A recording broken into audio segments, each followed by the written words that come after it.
Hola, ¿qué tal? Como siempre, un gusto saludarlos a través de este canal. Yo soy Jesús. Gracias por permitirme entrar a sus hogares y a sus corazones.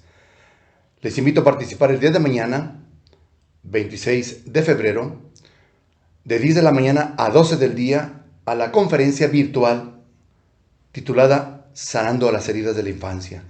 Encontrarán mayor información debajo de la descripción de este video o en las redes desde el alma. Espero contar con su participación. Hoy es sábado 25 de febrero. Antes de entrar a la reflexión, hagamos un momento de oración. Cierren sus ojos. Padre, tu Hijo vino a enseñarnos con su propia vida cómo tener una mejor calidad de vida. Qué grande amor es de tu propio Hijo, Padre, al permitir ser crucificado para podernos enseñar a nosotros de lo que somos capaces de lograr y alcanzar. El poder lograr ser creadores. Por eso todo lo permitió, para podernos decir, ustedes pueden crearlo, lo que ustedes quieran. Pueden crear y transformar lo que ustedes quieran y alcanzarlo. Ahora depende de nosotros. Depende de nosotros el poder crear todo sin miedo. Todo crearlo con amor. El poderlo pensar una y otra vez para poder obtener, crear lo que deseamos. Gracias, Padre. Gracias porque así te ha parecido bien. Vayamos abriendo nuestros ojos poco a poco.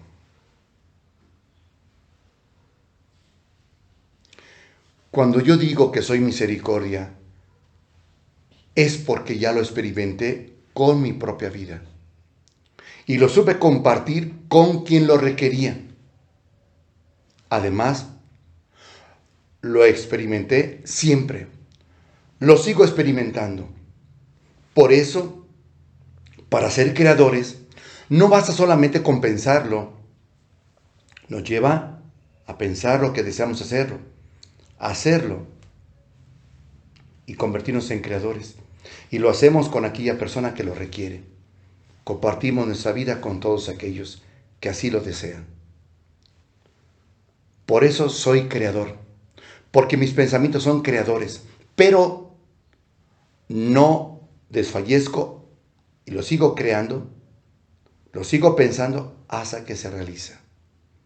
Soy creador porque mis pensamientos son creadores, pero no dejo de pensar y sigo vibrando porque lo que experimento es el sentir de lo que yo deseo. Lo que yo deseo lo siento, lo vibro, me emociono como si estuviera. Y al realizarlo, lo voy creando hasta que se realiza. La vida nos va descubriendo el camino de nuestros propios pensamientos. Así lo pensamos, así sucede.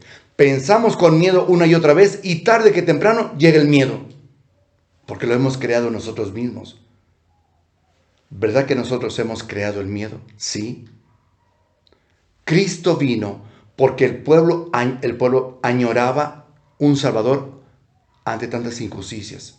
Sí, el pueblo añoraba un Salvador, pedía un Salvador a gritos. Y cuando vino, les enseñó diciendo, si tuvieran fe, aunque fuera del tamaño de una semilla de mostaza, dirían a ese árbol, arráncate de ahí, de raíz, y plántate en el mar, y los obedecería.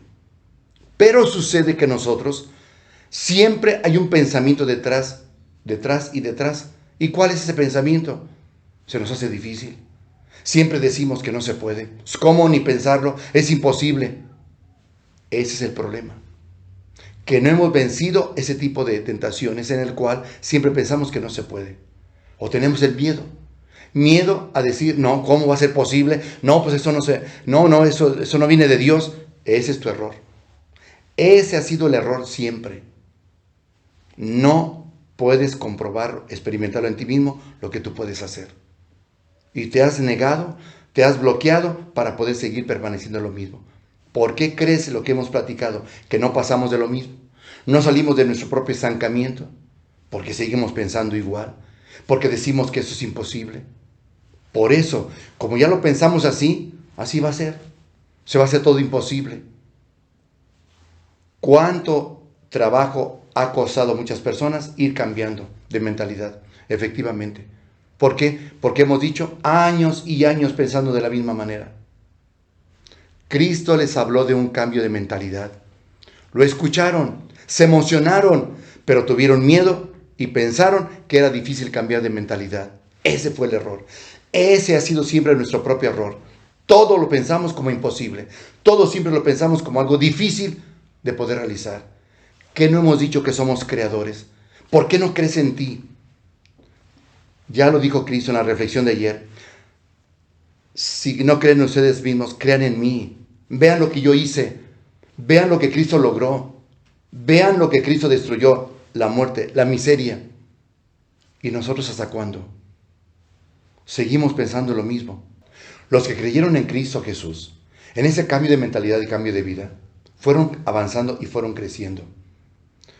Quienes comprobaron todo eso, fueron formando comunidades. Fueron las primeras comunidades cristianas. Durante 300 años, ellas tuvieron un gran apogeo por su cambio de mentalidad. La manera como iban transformando todo a su alrededor. La manera de vivir, su calidad de vida, cómo fue transformándose. Hubo ciertamente quienes tuvieron miedo y frenaron aquello. Pero con eso puede quedar demostrado cómo cuando el hombre cambia su mentalidad, todo lo que va haciendo, todo lo que puede ir transformando, todo lo que puede ir cambiando a su propio alrededor. Esto es para que podamos comprobar cómo había tanta efervescencia en los primeros siglos de la iglesia, por esa razón. Porque ellos se convencieron y lo experimentaron. No que se dejaron llevar solamente porque lo dijeron, no, lo experimentaron, lo vivieron, lo compartieron en su propia vida. Y entonces, ahí vino ese cambio. De manera que cada uno de nosotros, lo que debemos de entender y comprender es, por eso, los profetas los desterraron, los rechazaron. Eran grandes maestros los profetas en el pueblo de Israel. Ellos venían a enseñar cómo vivir con dignidad, cómo defender su propia dignidad, cómo poder caminar en el camino de la salvación. Y en el camino de la salvación es la transformación de su propia vida, el cambio de mentalidad, el no seguir en lo mismo, quejarse de lo mismo y lo mismo. Y la pregunta era, ¿por qué lo haces? Es la ley de los profetas, es la ley, los primeros 5 libros de las Sagradas Escrituras y los profetas. ¿Cuál es la síntesis? Lo que diría Dios: yo no voy a hacer nada por ustedes mismos si ustedes no hacen nada por ustedes mismos. Si ustedes no hacen nada por ustedes mismos, yo tampoco voy a hacer nada por ustedes mismos. Tienen que darse cuenta que tienen toda la herramienta para poder trabajar. Todo lo tienen en su propia alma para poder ustedes crecer y transformar el mundo. Quieren que otros transformen el mundo, son ustedes los que lo vienen a transformar. Por eso Dios nos creó. Entramos al proceso de la creación. Entrando al proceso de la creación, ahora nos toca seguir creando a nosotros. Entendámoslo bien. A nosotros nos toca en ese camino seguir creando. Somos creadores con la riqueza que poseen nuestras propias almas. Entonces, ellos pensaron que era una gran verdad de lo que anunciaban los profetas. ¿Qué creen que sintieron? Indignos. Por eso acabaron con los profetas. Pensaron que eso que les proponían era indigno de ellos. No, ¿cómo crees? ¿Cómo crees que vamos a hacer eso nosotros? Pensaron que era una verdad tan grande que no podía ser ni venir de Dios. Por eso los rechazaron siempre. Se negaban a sí mismos. Pero hay algo que debemos de entender. Si se negaban a descubrirse a sí mismos, negaban la grandeza de sí mismos, ¿qué creen que estaban haciendo? Si se negaban a sí mismos, negaban a Dios. Porque ¿qué somos nosotros? Somos prueba de esa vida que Dios nos compartió. Somos esa manifestación de la creación de Dios. Tú y yo fuimos creados por Dios. Y cuando tú te sientes que eres indigno, que es difícil, piensas que la grandeza de lo que puedes alcanzar, te sientes como si no viniera de Dios, es que ¿quién te creó? Quien te creó, creó una obra magnífica y maravillosa. ¿No hemos dicho eso? Eso somos. Entonces, ¿por qué nos negamos a nosotros mismos? Si nos negamos a nosotros mismos, estamos negando al mismo Dios. ¿Cómo es esto? Mañana lo platicaremos. Por lo tanto, les invito a seguir reflexionando. Porque todo eso que se nos da se llama amor de Dios. Reciban el amor de Dios. Que Dios los bendiga. Muchísimas gracias.